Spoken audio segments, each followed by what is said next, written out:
मैं जानना चाहता हूँ सर, ग्राफिक डिजाइनिंग अगर कोई इंसान जानना चाहता है कि क्या होती है, तो एक सिंपल लेमन डेफिनेशन में बताइए ग्राफिक डिजाइनिंग क्या है। Hello viewers, welcome to craft empowering careers podcast. आज हमारे साथ हैं मिस्टर मोजिस रिजवी, जो कि लखनऊ के एक बड़े जाने माने ग्राफिक डिजाइनर हैं और इस वक्त ये क्राफ्ट एम्पावरिंग करियर्स में एज अ फैकल्टी काम करते हैं। कई बार हमें ग्राफिक डिजाइनिंग में करियर स्टार्ट करने में कई सारे सवाल होते हैं, तो आज हम उन्हीं सवालों को लेकर सर के साथ बैठे हैं। तो आप इस पॉडकास्ट में जुड़े रहिएगा। सर कैसे हैं आप? बढ़िया सर, आप बताइए कैसे हैं? बहुत बढ़िया। मैं जानना चाहता हूँ सर, ग्राफिक डिजाइनिंग अगर कोई इंसान जानना चाहता है कि क्या होती है, तो एक सिंपल लेमन डेफिनेशन में बताइए ग्राफिक डिजाइनिंग क्या है। सर अगर हम ग्राफिक डिज़ाइनिंग की बात करें, ग्राफिक डिज़ाइनिंग बेसिकली जो विजुअल्स को हम लोग यूज़ करते हैं, विजुअल्स इन द सेंस के जो हमें दिखते हैं, जैसे टेक्स्ट हो गया, इमेजेस हो गई, टेक्सचर्स हो गई, उन सब के कॉम्बिनेशन को हम यूज़ करके कोई मैसेज को कन्वे करते हैं, वो बेसिकली एक डिज़ाइन कहलाता है। अब डिज़ाइन कुछ भी हो सकता है, एक विजिटिंग कार्ड है वो भी एक डिज़ाइन हो सकता है, और आपका एक सोशल मीडिया पोस्ट है, तो इन सब के कॉम्बिनेशन से जो चीज़ आउटपुट आता है वो आपका एक ग्राफिक डिज़ाइन कहलाता है। सर क्या जो एक ऐसा बंदा जिसका कोई भी डिजाइनिंग का बैकग्राउंड नहीं है, जिसने कभी भी लाइफ में सिस्टम नहीं छुआ है, क्या वो ग्राफिक डिजाइनिंग कर सकता है? बिल्कुल कर सकता है सर।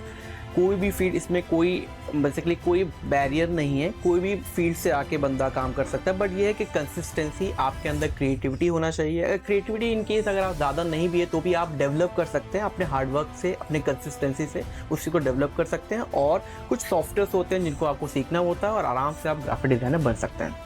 सर देखिए, किसी भी करियर की अगर हम बात करते हैं, सबसे बड़ा सवाल जो आता है वो होता है जॉब का। तो क्या करियर ऑप्शंस ग्राफिक डिजाइनिंग में अवेलेबल होते हैं, ये आप बताएंगे थोड़ा? बिल्कुल सर, देखिए अगर हम आज की बात करें तो इवन हर एक फील्ड में क्या होता है, अब हम लोग के जितने भी चीज़ें हैं वो ऑनलाइन हो गई हैं। तो ऑनलाइन होने से फ़ायदा ये हुआ है कि हर एक को एक सोशल मीडिया पोस्ट चाहिए होता है ब्रांडिंग के लिए, अपने प्रोडक्ट को सेल करने के लिए, तो उनको डिज़ाइनर की रिक्वायरमेंट होती है। तब डिज़ाइनर की रिक्वायरमेंट होती है तो उनको डिज़ाइनर्स चाहिए होते हैं। इसलिए अगर ये कोई फील्ड में अगर कोई काम करता है या इस डिज़ाइनिंग को सीख लेता है हार्ड वर्क करके, तो आपके लिए बहुत सारी अपॉर्चुनिटीज़ होती हैं। आप ऑल ओवर द वर्ल्ड आप कहीं पर भी जाके काम कर सकते हैं एज अ ग्राफिक डिज़ाइनर। आजकल इंटरनेट पे एक सवाल बहुत ट्रेंड कर रहा है, क्या ग्राफिक डिजाइनिंग को एआई रिप्लेस करेगा?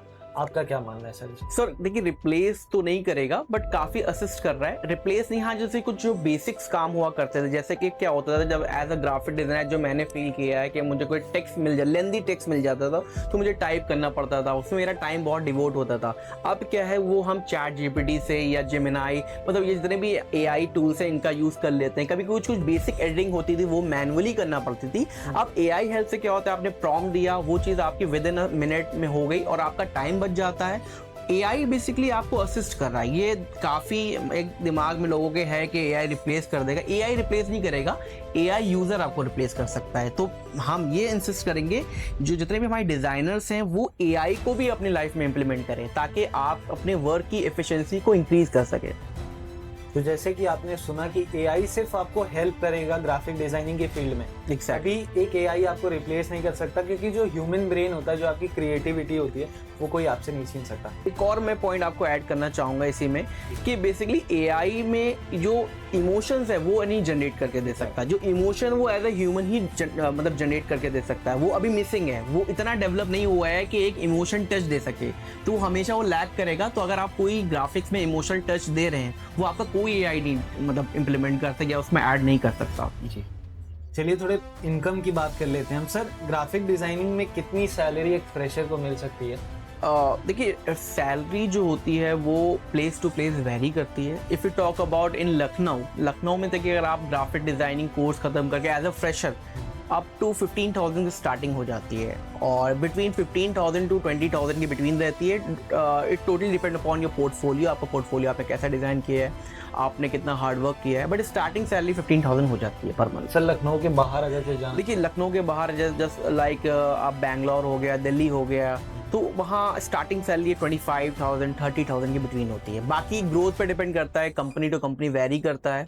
ग्रोथ के चांसेस आपके आउट ऑफ लखनऊ ज़्यादा है as compare to Lucknow. International career अगर कोई बनाना चाहे, लाइक इंडिया के बाहर जाना चाहे एज अ ग्राफिक डिजाइनर? हाँ बिल्कुल, देखिए जैसे कि मैंने आपको स्टार्टिंग में भी बताया है कि ये जो फील्ड है ये ऑल ओवर द वर्ल्ड में यूज़ होती है, क्योंकि आपको पता है ब्रांडिंग ऐसी फील्ड है पूरे वर्ल्ड में यूज होती है। बैनर हर जगह बनते हैं, स्टैंडी हर जगह डिजाइन होती है, वेबसाइट हर जगह डिजाइन होती है। तो आप कोई भी वर्ल्ड में जाके कहीं पे भी कोई भी कंट्री में जाके काम कर सकते हैं और अच्छी अर्निंग कर सकते हैं। तो सर, जिस इंस्टीट्यूट में अभी आप एज अ फैकल्टी पढ़ा रहे हैं उसके बारे में थोड़ा बताइए, क्राफ्ट एम्पावरिंग करियर। जी sir, craft empowering career basically एक इंस्टीट्यूट है, ग्राफिक इंस्टीट्यूट कह सकते हैं, जहां मैं ग्राफिक डिजाइनिंग बच्चों को स्क्रैच से एडवांस तक सिखाता हूं। साथ ही साथ यहाँ पर और भी क्रिएटिव कोर्सेज कराए जाते हैं, जैसे कि इंटीरियर डिजाइनिंग हो गया, फैशन डिजाइनिंग हो गया और डिजिटल मार्केटिंग हो गया आपका।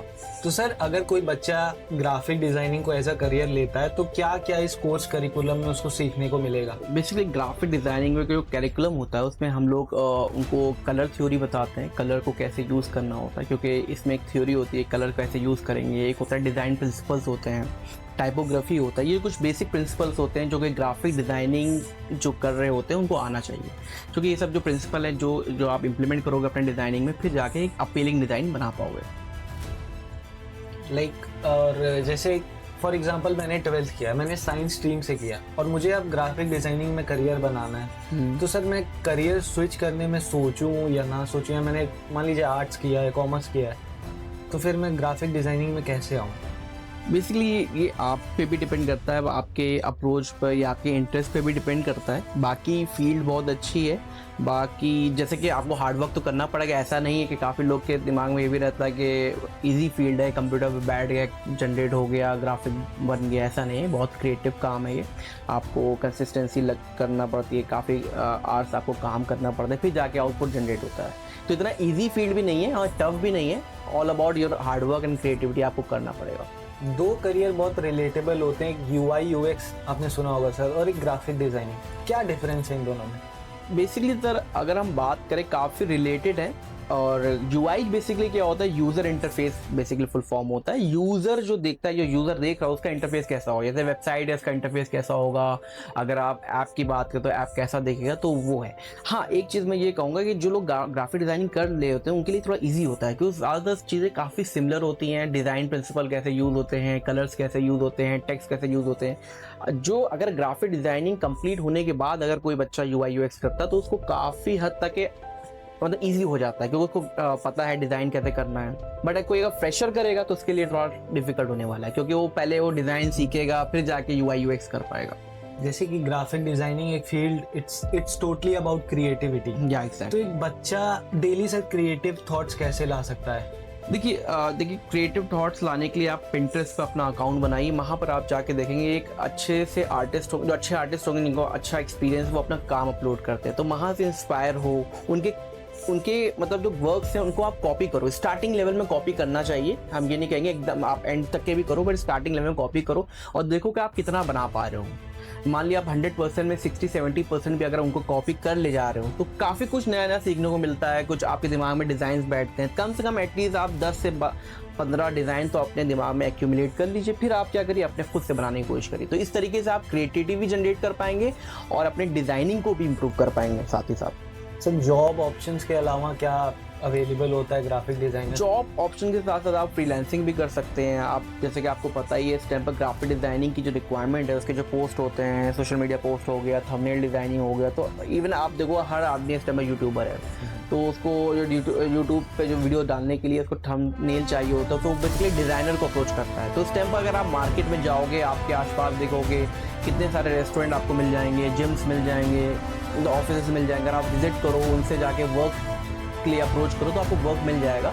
हाँ, बट ये है कि फ्रीलांसिंग इतना इजी नहीं होता, क्योंकि इसमें जॉब स्टेबिलिटी नहीं होती है। हाँ, मगर ये है कि आपको फ्रीडम मिलता है, आप मतलब कोई फिक्स टाइम नहीं है, अपने हिसाब से करते। कुछ अच्छी चीज़ें भी हैं फ्रीलांसिंग में, कुछ मतलब डिसएडवांटेज भी हैं। कुछ एडवाइस जो आप आज की यंग जनरेशन को देना चाहेंगे? एडवाइस मेरी देखिए यही रहेगी कि कोई भी आप काम करो उसमें कंसिस्टेंसी बहुत इंपॉर्टेंट है। Same case with the graphic design. अगर आप ग्राफिक डिज़ाइन ऑप्ट कर रहे हो तो ये मत सोचो कि आप तुरंत ग्राफिक डिज़ाइनर बन जाओगे। आपको कुछ समय देना पड़ेगा, एटलीस्ट 1 ईयर तो देना ही पड़ेगा। प्रॉब्लम सबसे ज़्यादा ये होती है वाइल डीलिंग, मतलब जब हम पढ़ा रहे होते हैं कि बच्चे जो होते हैं ना, जिसको कॉपी कर रहे होते हैं या जिसको इंस्पायर हो रहे होते हैं डिज़ाइन को देखते, वो डिज़ाइनर के पोस्ट होते हैं जो ऑलरेडी 10 साल या 15 साल फील्ड में दे चुके हैं, और फिर वो कहते हैं सर ऐसा बन नहीं रहा है, मुझसे बन नहीं पा रहा है, डीमोटिवेट हो जाते हैं। तो उनको हम हमेशा मोटिवेट करते हैं कि आप उनको कंपेयर कर रहे हो जो ऑलरेडी इस फील्ड में 10 साल से हैं। तो आपने अगर 6 मंथ या 1 साल अभी आपने दिया है तो आप डीमोटिवेट मत हुए। हम अगर आप कोई चीज़ डिज़ाइन बना रहे हो, कोई अच्छा डिज़ाइन देख के आप उसको इंस्पायर होकर कोई चीज़ बना रहे हो, अगर आपने 50% भी बना ले गए उससे कंपैरेटिवली, तो आपका अचीवमेंट है, आपने अच्छा काम कर दिया। बाकी जैसे जैसे आप मतलब with the passage of time, जैसे आप एक्सपीरियंस होगा, आप कंपनी में जाओगे, काम करोगे, अपने आप को पॉलिश करोगे, तो ग्रेजुअली आपकी चीज़ें इंप्रूव होंगी, आपकी स्किल्स इंप्रूव हो जाएगी, आप एक अच्छे ग्राफिक डिज़ाइनर बन जाओगे। ये मेरी एडवाइस रहेगी बच्चों के लिए कि हैव पेशेंस रख के कंसिस्टेंट रहें। रोज़ एटलीस्ट मतलब कोचिंग के अलावा 1 से 2 घंटा तो घर पर दें ग्राफिक। कोई भी पोस्टर जो आपको अच्छा लग रहा हो, कोई भी चीज़ है, पैकेजिंग का डिज़ाइन उठा ले, कोई मैगी का डिज़ाइन उठा ले, उसको रीडिज़ाइन करना शुरू कर दे, कोई भी प्रोडक्ट है उसको रीडिज़ाइन करना शुरू कर दे। कुछ इस तरीके से आप अपनी क्रिएटिविटी को बढ़ा सकते हो। साथ ही साथ ड्राइंग भी करो, थोड़ा बेसिक ड्राइंग भी करना चाहिए। जैसे कि मेरी तरह आप सबके कई सारे डाउट सॉल्व हुए आज ग्राफिक डिज़ाइनिंग में अगर आप करियर बनाना चाहते हैं, तो इस पॉडकास्ट को हम यहीं एंड करते हैं। Thank you so much sir for your valuable time. Thank you thank you for watching craft empowering careers podcast.